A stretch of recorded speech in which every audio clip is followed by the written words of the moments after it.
Guys, what's up? I had the opportunity to obviously view and drive the Ferrari 296 GTB hardtop. Now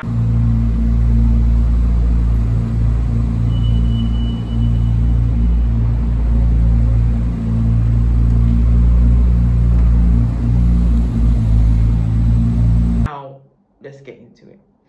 So the 296 GTB is obviously very different to the GTS, because I was in the driver's seat and I was like, what is that noise? And it's basically the engine literally ringing in your ear. It's so loud and you can literally hear it when you're driving, which is a bit annoying. But I think obviously as you get used to driving the car, it's like nothing. Anyway, let me get into it. The car is definitely meant for racing, right? The car has a V6 engine, which means that there are obviously 6 cylinders in the shape of a V, like its predecessor, the 296 GTS. All the action happens in the driver's seat, in the cockpit. It has a gear shift paddles, and like the 296, if you're a novice to driving this particular car, it will get some getting used to, as obviously trying to adjust the sound or do anything whilst driving on the go can obviously prove to be difficult, I think. The steering wheel is fine. It doesn't really feel heavy, but every sort of control is within the driver's seat, like literally. So you've got to take a minute or two, not a minute or two, maybe 10 minutes to essentially go through what all the actual buttons do. On the passenger side, there's obviously a touch screen where you can obviously know the car and things of that nature, but it's quite minimalistic.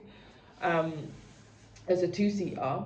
The boot is obviously in the front with the Ferraris. One thing I noticed about these cars, right, is I couldn't find anything that showed that should you obviously break down or need some kind of roadside assistance, that you would obviously get something that obviously would be there to assist you. Or like, because you know some cars have some roadside assistance. I didn't see that with the Ferrari, or anything that will notify you of an oil change, but maybe I wasn't able to kind of navigate it properly, who knows. But if you do know, please leave a comment in the description box below. More importantly, these cars are so powerful. I'm telling you, they're so powerful. You think that you need to put pressure on the gas, but you don't. You can literally just tap it a little bit, depending on how fast you want to go, because the more pressure you put on the gas, the quicker the car becomes. So I realized when I was driving, I didn't even need to put that much pressure on the gas, because the more pressure I put on the gas, I could potentially lose control of the car. So I wasn't about to do that. Also, obviously the car's a hard top, so not a convertible like the 296 GTS. I feel like it wasn't so obviously simple to kind of navigate. It's not letting me use the arrows. I don't know if I'm supposed to be using those arrows or what. Especially with a stop and brake.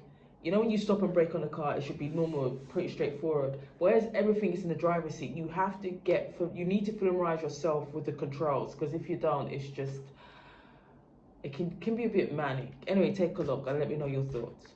You not put the number plate on there.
zoom in,